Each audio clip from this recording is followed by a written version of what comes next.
بسم الله الرحمن الرحيم الحمد لله رب العالمين والصلاة والسلام على سيد المرسلين وعلى آله وصحبه أجمعين. Bem-vindos, queridos irmãos aqui, bem-vindos, queridos irmãos da internet que estão acompanhando sempre a gente, e espero que hoje temos um bom resultado das outras vezes que a gente fez.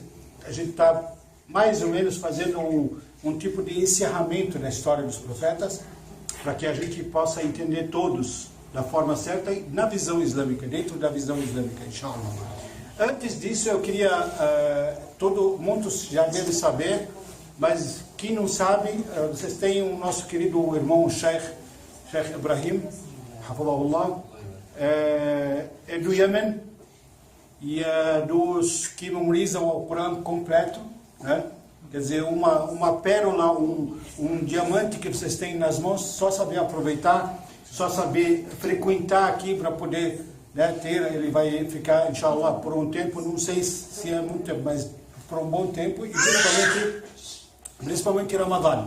Então vamos aproveitar bastante, principalmente para memorizar o Alcorão. Ele já tem experiência, já deu aula do Corão, né? Então deve aproveitar muito bem a estadia dele aqui, inshallah. Espero que todo mundo, vocês são generosos e são hospitaleiros, sabem recepcionar bem as coisas. Eu sou testemunha disso, né? Espero que com ele não seja diferente. E vocês recepcionam ele muito bem, inshallah. Vocês são generosos, como disse, e ele é generoso também de conhecimento. Voltando ao nosso assunto da história dos profetas, do que a gente já falou da história dos profetas e do que a gente tem ainda para falar sobre o encerramento dessas histórias. Da outra vez a gente fez também um cálculo assim da história do Dhul Qarnayn e da história dos Ahl al-Kahf, quer dizer, o povo da caverna, que todo mundo sabe a Sura da caverna, que explica sobre isso tudo. E vimos Dhul Qarnayn, quanto tempo ele viveu na terra, quanto tempo ele divulgou, quanto tempo ele fez justiça, né? Onde acontecia muita injustiça, acontecia muitas coisas ruins na terra, e ele foi e pregou realmente isso. Dessas vezes eu já tinha prometido que a gente ia colocar como as últimas histórias dos profetas. A gente falou sobre o Sayyidina Masih, alayhi salam. Então a gente vai falar sobre, e também da outra vez falamos sobre Juj, né? Gog e Magog, que falamos sobre eles quando Dhul Qarnayn fechou a barreira contra eles, né? De que forma que fechou. Hoje nós vamos falar como eles vão sair, e vamos falar da volta do Sayyidina Masih alayhi salam, do Cristo, certo? De Jesus. Como ele vai voltar. Por que essas duas em especial? Porque tem muita ligação um com o outro. O tempo dele voltar, como eles vão entrar, vão sair na época dele, né?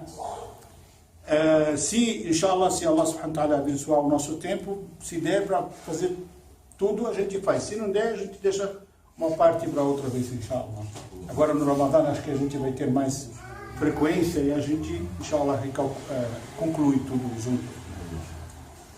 Antes de começar, o Sayyidina Muhammad sallallahu alaihi wasallam viu alguns companheiros sentados conversando sobre as coisas, sobre principalmente sobre os sinais do fim, falando sobre o que vai acontecer, como o Sayyidina Masih alayhi salam vai voltar, né?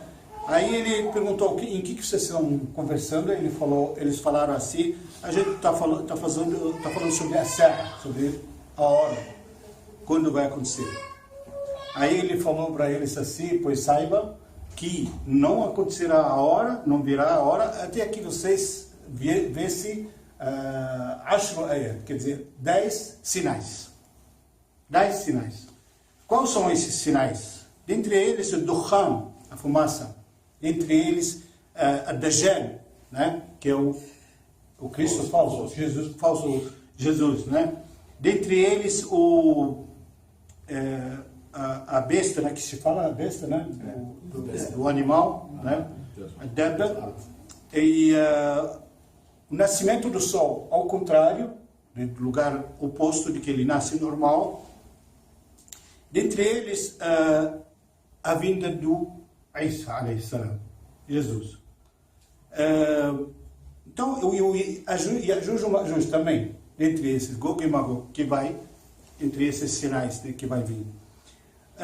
E os três, ele falou, os três Khusuf, né? Três, como é que fala Khusuf? Não, Khusuf é quando o sol se apaga, eclipse. Três eclipses diferentes. Enfim, qual a diferença? Por que o Sayyidina al-Masih alayhi salam, a gente explica qual a diferença entre ele e os outros mensageiros, sendo que muitos ditos falam que todos os mensageiros estão vivos com Allah subhanahu wa ta'ala. E no dia que fez Isra al-Maraj, o profeta subiu, na noite da como chama? Ascensão. Que ele subiu para o céu e viu todos os profetas vivos.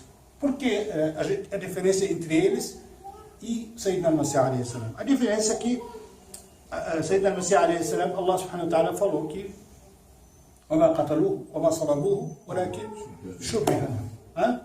Porque eles não mataram, não crucificaram, não tocaram nele. Só foi feito assim uma semelhança para eles.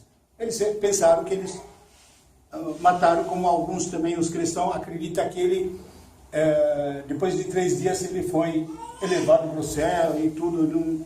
A história deles, do jeito que eles acreditam, né?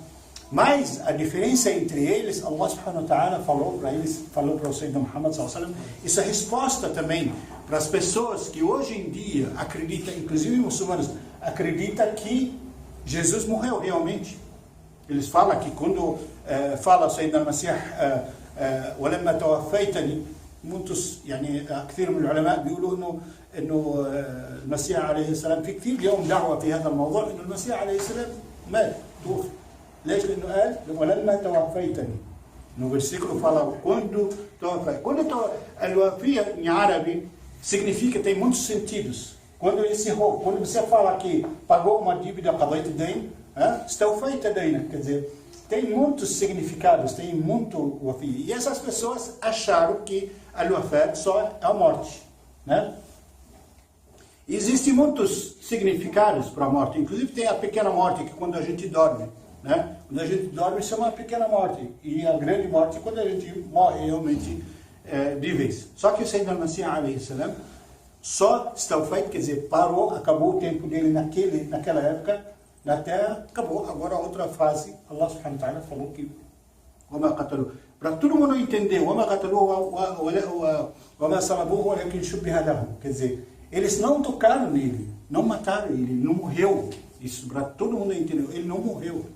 Ele foi elevado para o céu, junto com Allah subhanahu wa ta'ala. E assim Allah subhanahu wa ta'ala prometeu que ele voltará. Todas as pessoas. Lógico que Allah, se ele quiser, ele pode ter matado ele, ter tirado a alma dele como os outros e voltar depois na terra normal. Ele pode fazer ele voltar normal. Lógico, o poder de Allah subhanahu wa ta'ala, ele pode. Mas Allah quis mostrar o exemplo, inclusive, como todos os profetas falaram que quando chega a hora da morte, não tem volta, acabou.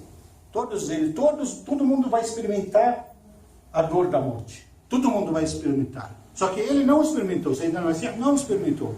Ele vai experimentar quando ele volta. Depois que ele quita o tempo que ele vai ficar, que seria 40 anos, como falou, depois disso ele realmente vai experimentar a morte como todos. Não só os profetas, como todos os seres humanos, normal. Isso também, de outro lado, prova que é ser humano normal. Não é Deus nem filho de Deus. Está aí a prova. Ele vai morrer, vai experimentar a morte igual a qualquer um. Enfim, a volta dele. Como seria a volta dele? Um pouco antes dessa volta, a gente volta na história antes, um pouco antes da volta dele, surge, né, e um dos primeiros sinais, surge um homem que lidera os muçulmanos. Acontece muitas histórias. Não vamos entrar na história desse homem, que chama Al-Mahdi al-Muntadhar, né? Que é o homem que a gente está esperando, o salvador praticamente dos muçulmanos. A gente não vai contar sobre ele, porque a história dele também é longa, precisa de um tempo. A gente está dentro da história do Sayyidina Masih alayhi salam. Então, surgiu esse homem. A gente tem que falar alguma coisa dele, porque surgiu na época, um pouco antes do Sayyidina Masih alayhi salam. Quando ele veio, né, ele surgiu, aconteceu as histórias, todas as histórias dele. Nesse meio, quando ele estava liderando os muçulmanos, surgiu quem antes também de Jesus? O falso. Dajjal. Surgiu o Dajjal e começou a devastar as terras. Ele falou, ele inclusive teve outras histórias antes, que algumas pessoas, comerciantes que viajavam para a China, para outros lugares a seguir navio, passaram, diz que o mar, essa história, um dos, no fim, depois se tornou muçulmano, ele era cristão, foi contar para o profeta sallallahu alaihi wasallam o que aconteceu com eles. Diz que o mar ficou agitado quando ele estava viajando, 30 pessoas estavam viajando no navio, ficou super agitado o mar e balançava eles e levava para lá e para cá, e durante 30 dias. Aí depois, quando acalmou o mar, ele estava perto de uma ilha.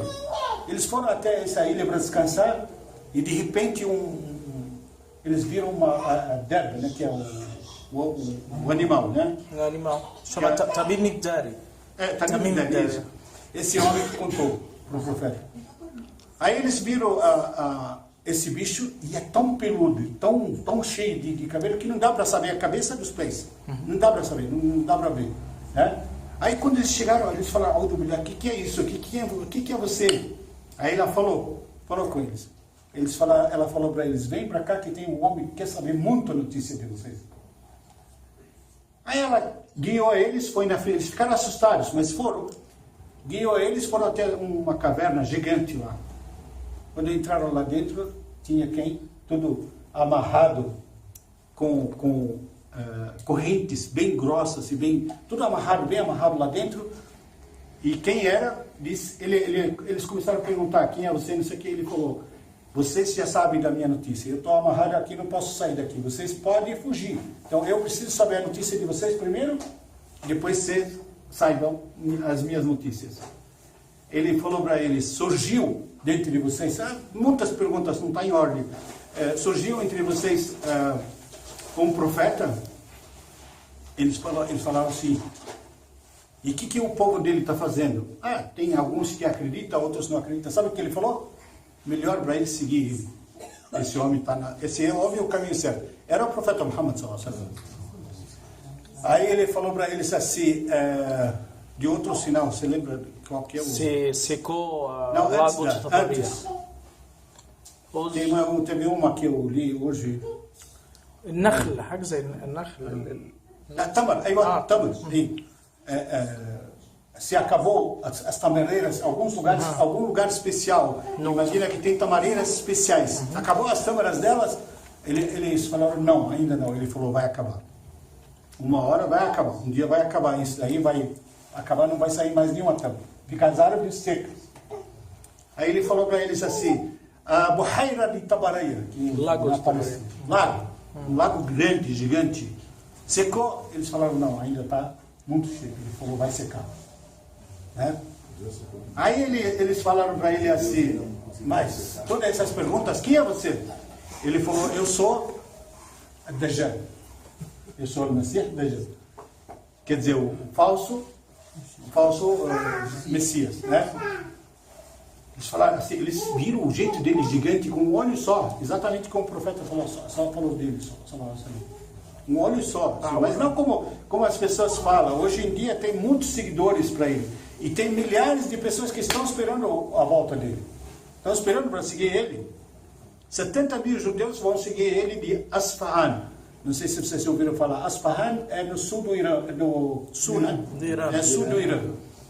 Tem aí um desses sábios, inclusive esse que escreveu esse livro, ele perguntou para um cara que veio do Irã, ele falou: em Asfahan tem alguns judeus? Ele falou: tem 2 cidades que só tem judeus. Subhanallah. E dela que o profeta sallallahu alaihi wasallam falou que vai surgir 70 mil que vão seguir ele. Ele falou: tem 2 cidades que só tem judeu nesse lugar no Irã. Subhanallah. Então as previsões estão acontecendo. As previsões estão tudo certinho previstas que vai acontecer. Né?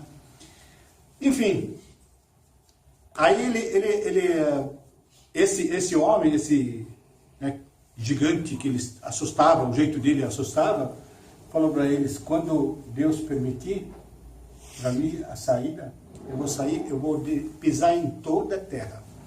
Em toda a terra. Não tem uma cidade no mundo que ele não vai pisar. Em segundos. Ele tem poder terrível. Em segundos ele vai pisar. Menos 2 cidades. Menos 2 cidades que ele não vai conseguir pisar. Meca e Madina. Só essas cidades ele não vai conseguir entrar. Cada vez que ele tenta por um lado entrar, aí um anjo com espada gigante impede ele de entrar. Subhanallah. É muitas coisas difíceis a gente não consegue ninguém desejar estar vivo quando ele vier. Ninguém. Acho que ninguém resiste às provocações dele. Ele vai falar: eu sou Deus, e ele vai ter poderes, muitos poderes. Ele vai falar do céu: desce água. Vai falar da terra assim: sai as plantas. Ele corta a cabeça de uma pessoa e faz ele viver de novo. Né? Muitas coisas provocantes assim, que faz a pessoa cair fraca de fé.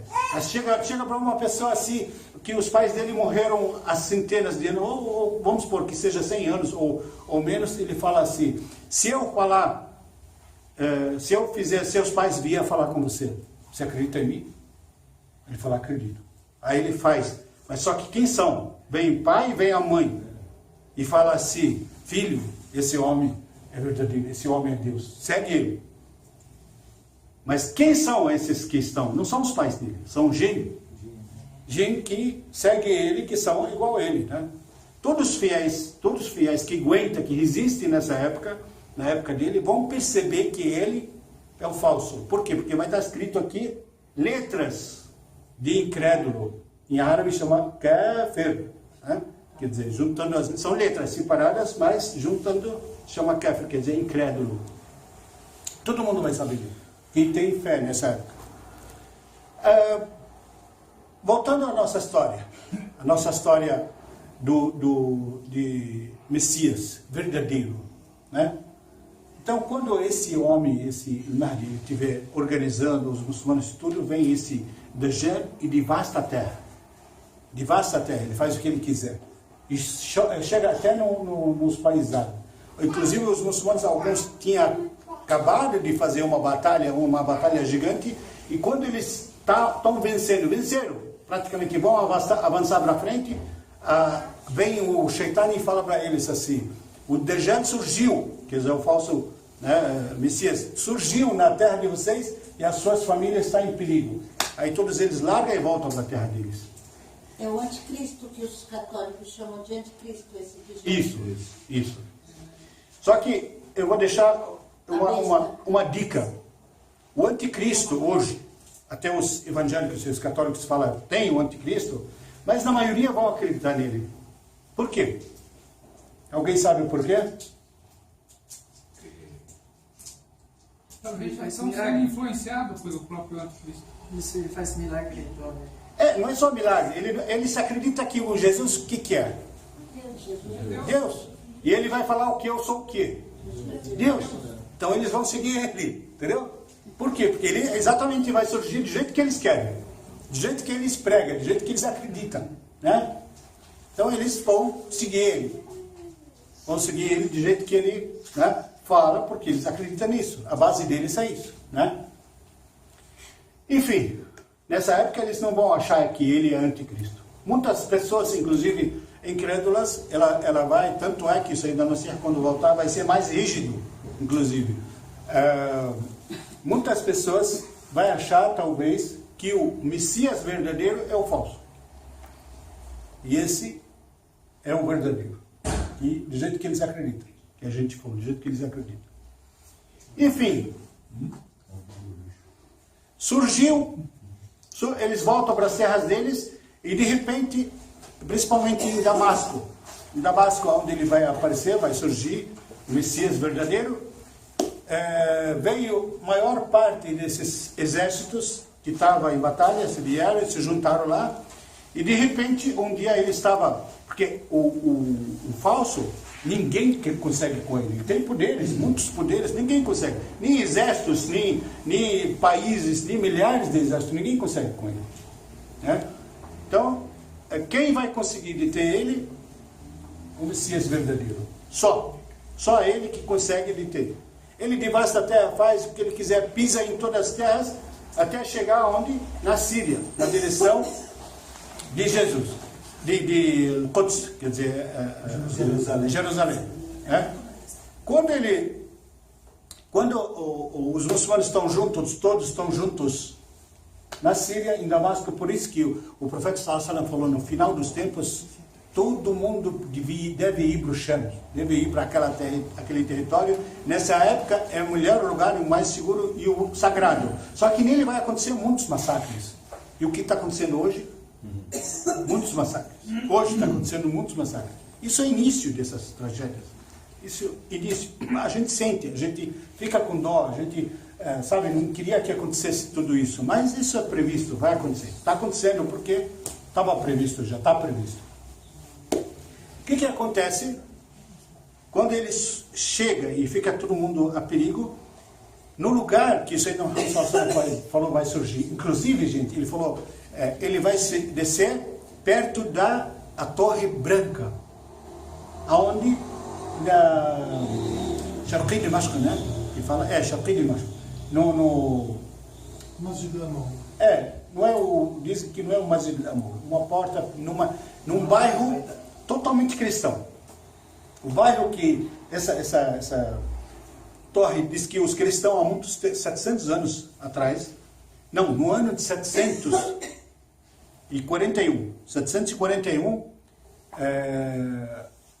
surgiu algum problema lá, tinha torre lá, eles queimaram os cristãos naquele bairro dentro de Damasco, queimaram, e depois, com medo da reação dos muçulmanos, eles mesmos construíram, subhanallah, e construíram pela primeira vez com pedras brancas.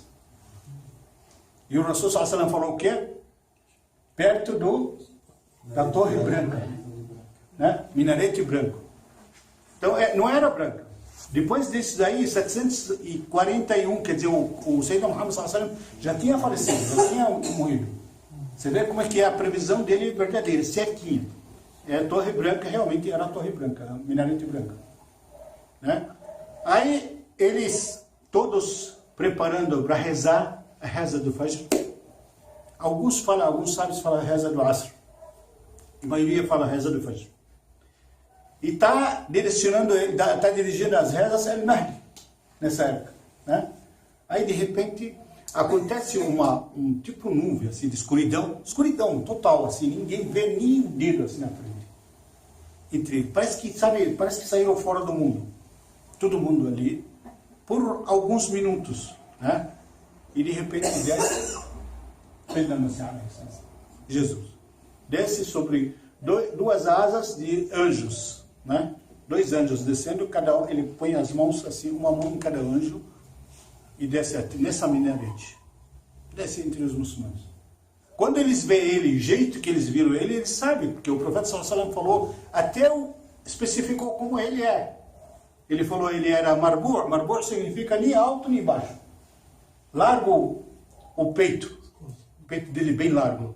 O cabelo dele não como hoje eles imaginam e faz. O cabelo dele é assim, preto, mas tão liso, diz que você olha para ele parece que acabou de sair do banho.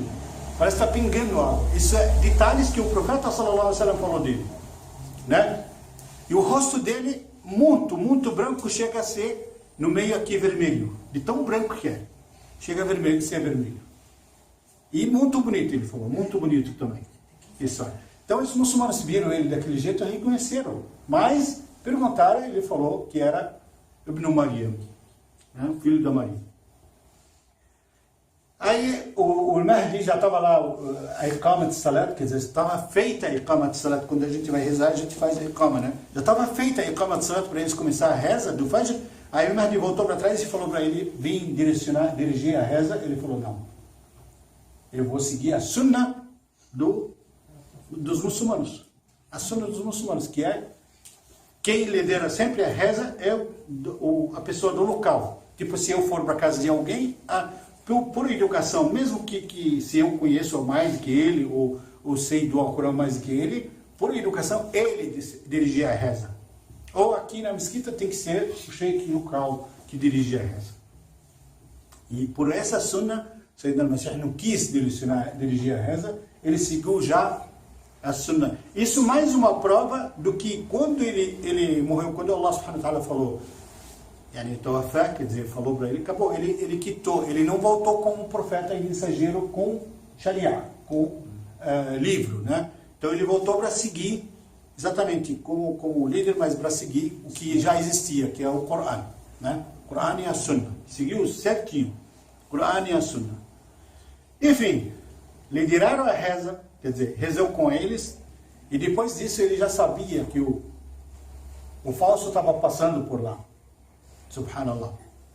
E ele seguiu. Primeira coisa que ele fez, ele já seguiu o falso. O falso, quando ele soube dele, ele fugiu. Fugiu porque ele sabe que o único que vai poder com ele é o verdadeiro, né? Ele fugiu. Quando ele estava chegando no Beit al-Maqdis, quer dizer, o Jerusalém, ele estava derretendo, porque só de sentir o cheiro de Jesus verdadeiro, ele derrete que nem o sal na água. Ele começou a derreter. Mas o Sayyidina al-Masih alayhi salam, o verdadeiro, quis provar para as pessoas que esse não é seu Deus. Diz que chegou perto dele e enfiou a estaca nele, né? Antes de derreter totalmente. E tirou a estaca e mostrou o sangue. Ele falou, esse Deus que vocês acreditam, que vocês seguiram, morre. E o Deus verdadeiro nunca morre. Entendeu? Você vê que situação, né? Mostrou, ele fez questão de matar assim antes de ele morrer, para mostrar que ele morre, ele é gente, ele é falso, ele não é Deus. Que vocês acreditam nele. Enfim, logo depois, o que ele fez? Quebrou a cruz. Por que quebrou a cruz? Porque era símbolo, né? Símbolo dos cristãos que segue, não sei o quê, e ele mostrou para eles que isso não foi nem símbolo, nada. Isso foi totalmente falso. Ele não foi crucificado. E muito menos devia seguir, vamos supor, alguém foi torturado. Se eu for torturado em alguma coisa, em algum objeto, aí a minha família pega e consagra esse objeto porque me torturaram com ele, ou fica com ódio dele, né? Quer dizer, totalmente não é racionamento, não é racional. Aí matou, logo em seguida matou o porco. E falou para eles, quer dizer, como muitas pessoas falam, por que existe o porco, né? Existe para a gente comer. Existe para ele mostrou que existe como outros animais, tipo o cachorro, tipo o gato, tipo o leão, tipo esses animais que existem, Deus criou, mas não é para comer. Não é para comer. Eles têm outras funções. E o porco tem outra função. Só que ele matou e mandou degolar todos que existem. Todos que existem na terra. Acabou, não ter porco mais. Porque ele veio para purificar realmente. E purificou a terra. De tudo. Purificou, acabou com essas coisas. E outra coisa.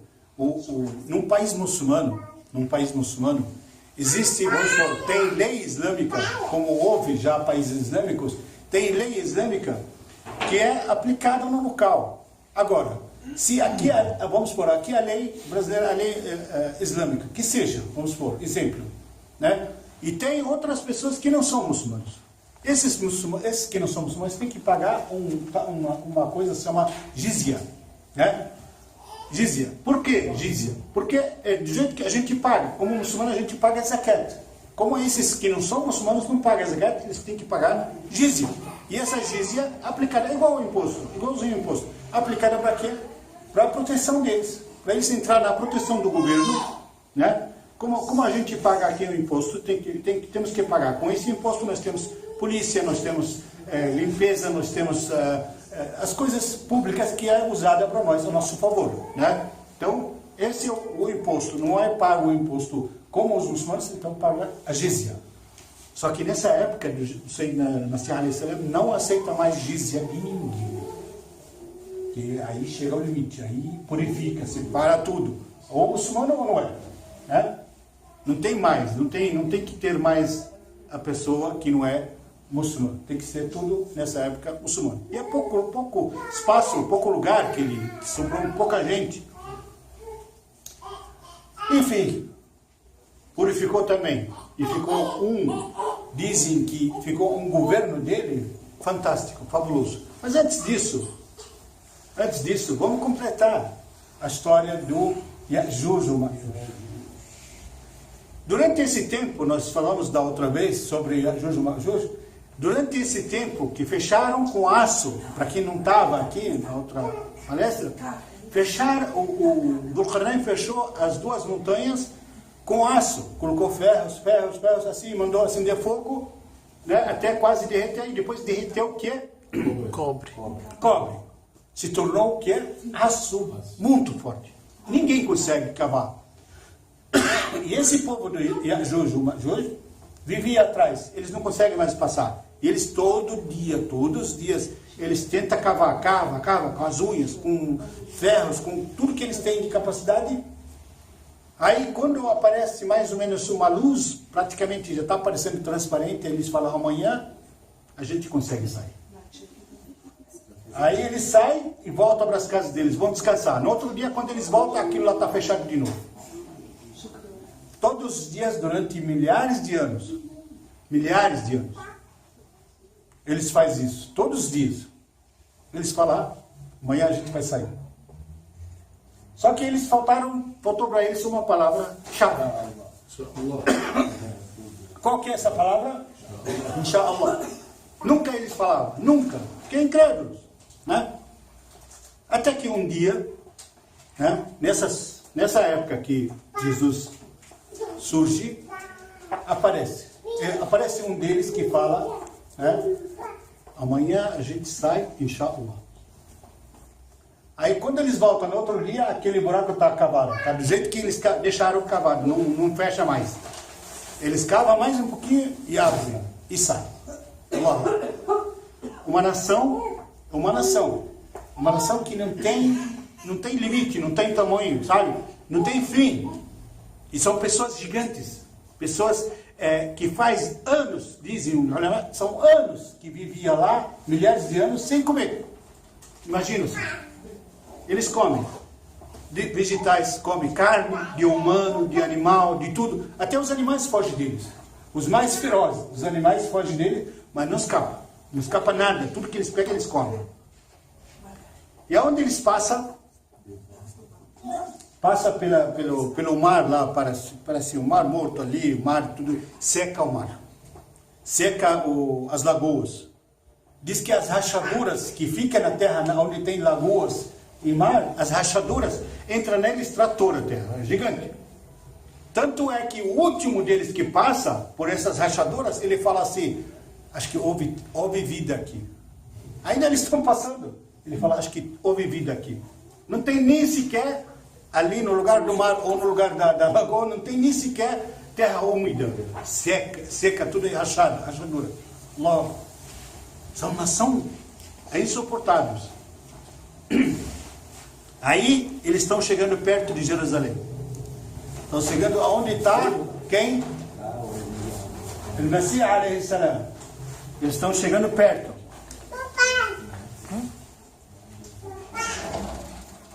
Aí Allah subhanahu wa ta'ala avisa Jesus alayhi salam.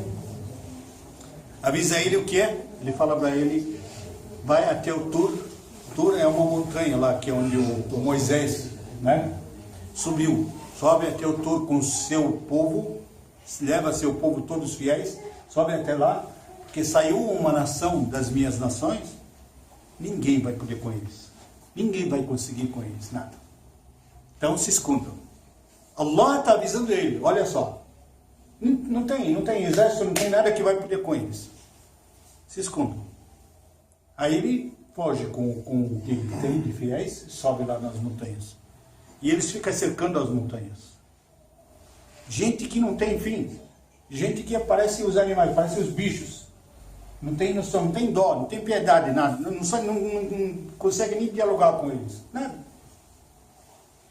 Aí eles ficam nessa situação, acabou tá difícil a situação, ficou difícil a situação lá na montanha, não tem comida, não tem nada, acabou as coisas, ele ficaram em desespero.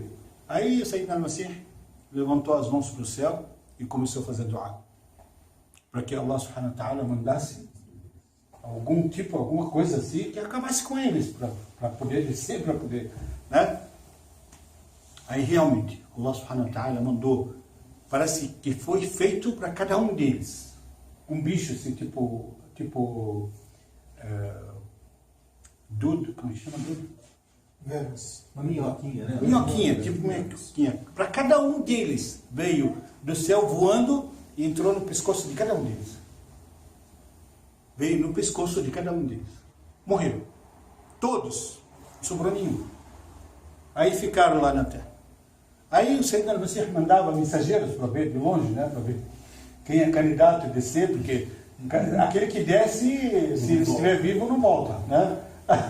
Aí ele mandou o mensageiro para saber, um dos mensageiros, assim, um rapaz se candidatou, desceu lá, ele viu que estava tudo morto. Aí ele falou, está tudo morto.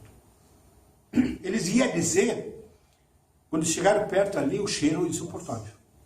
Cheiro insuportável. Ninguém sobrevivia. Até do cheiro ninguém sobrevivia. Aí eles voltaram para a montanha. Aí começou a pedir para Allah subhanahu wa ta'ala para tirar eles, se livrar deles, né? Aí Allah subhanahu wa ta'ala mandou também pássaros do céu, gigantes. O pescoço deles diz que é gigante. Gigante, igual camelo, maior que camelo. Carregou eles e levou eles, Allahu a'lam, nos mares, Allahu a'lam, ninguém sabe onde foi. Jogou eles longe. Eles iam tentar descer de novo, o cheiro ainda existia, porque aquele cheiro que saiu deles, aquele líquido que saiu deles, é insuportável também. Não dá para sobreviver com aquele cheiro. Aí também implorou de novo para Allah subhanahu wa ta'ala. Allah subhanahu wa ta'ala mandou uma chuva muito forte, limpou a terra toda. Ele desceu. Disso a gente tira a lição, a gente conta histórias assim, mas para tirar a lição, qualquer problema que você passar, qualquer situação que você passar, me fala, pelo amor de Deus, se qualquer um de nós aqui, os problemas que ele passasse, por mais grave que seja, igual essas, não. E Allah subhanahu wa ta'ala, com simples dua, Allah resolve a situação. Então, a gente precisa de alguém aqui da terra? Não, precisamos só levantar as mãos para o céu, com sinceridade de dentro mesmo, acreditando que Allah vai nos atender, mas contanto que a gente faça as nossas obrigações, né? Não pedindo e quando você vai ver, a pessoa nem reza, a pessoa não faz jejum, a pessoa não pode fazer o zakat, pode pagar o zakat e não paga, né? Aí, não é? Às vezes você pensa, Allah subhanahu wa ta'ala sustenta, todas essas pessoas sustentam, mesmo errados, porque até os incrédulos eles são sustentados. Mas, você acha que é justo, é normal a pessoa fazer isso? Poxa, qualquer favor, se alguém me dá um copo de água, eu fico 1 hora agradecendo ele, né? Muito obrigado, Deus te abençoe e tudo, né? Imagina Allah subhanahu wa ta'ala está te dando a vida, está te dando a respiração, está te dando a visão, está te dando tudo que você tem. Subhanallah, cada exemplo que a gente tem no corpo é de arrepiar, né? Há pouco tempo estava ouvindo uma palestra de um doutor assim, bem conhecedor dos milagres científicos do Corão. Ele falou, se você for para um país, não sei como chama a Europa, Neozelândia, acho que tem neve direto, tem frio direto lá. Nova Zelândia?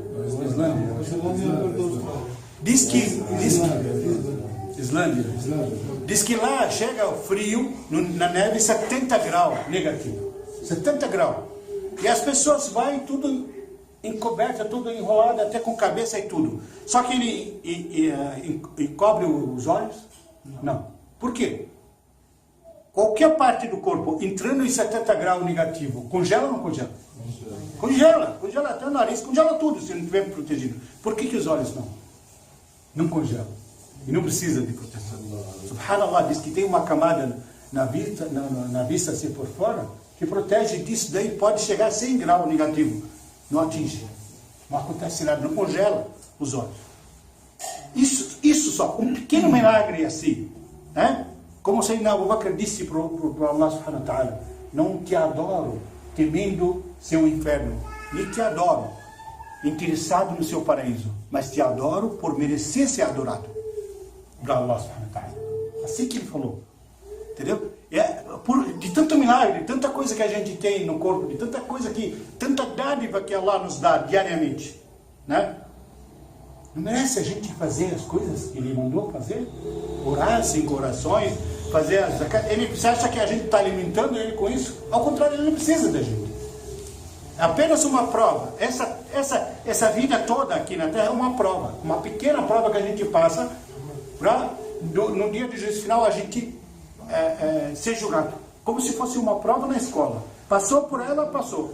Não passou, né? Dançou. Não tem como, sabe, a gente ter isso. Então a gente terá provas disso daí pela necessidade nossa. Sayyidina al-Masih alayhi salam, primeira coisa, como falei, implorar para Allah subhanahu wa ta'ala livrar ele deles. Segunda coisa, não suporta, não dá para viver com eles, com o cheiro deles.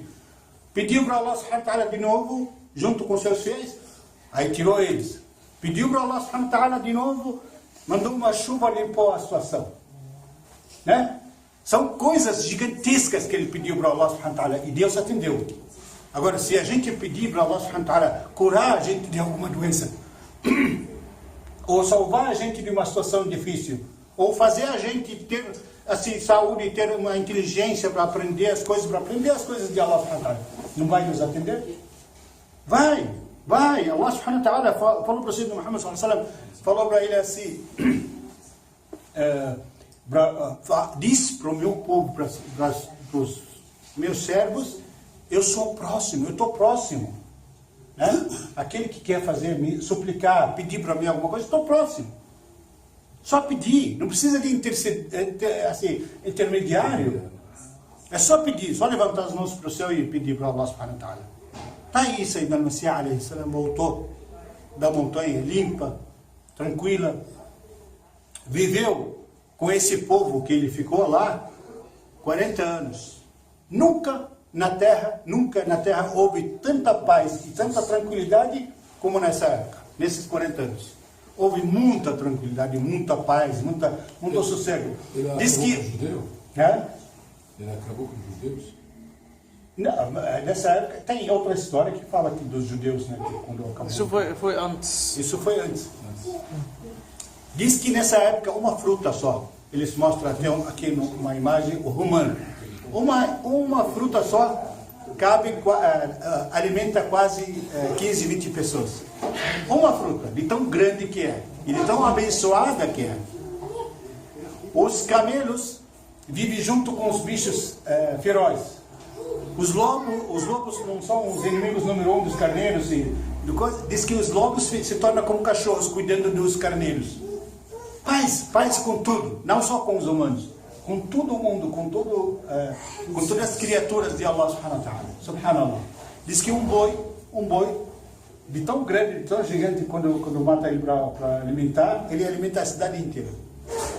Um só. Subhanallah.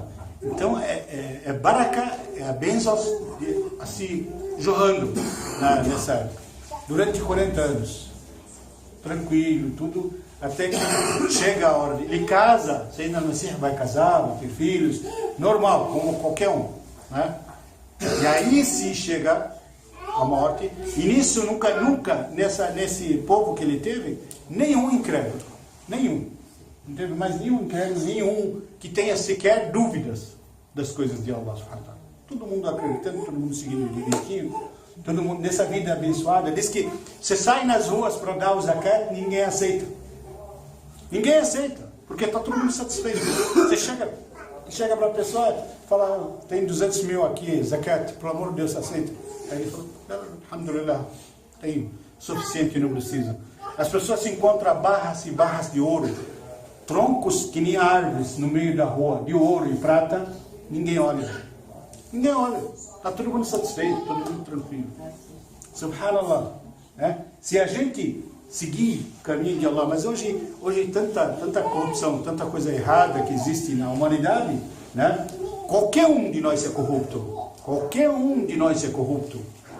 Porque nenhum de nós, preste atenção, nenhum de nós faz algo que é por obrigação, ele tem que fazer, ele recebe salário para isso, ele tá para isso.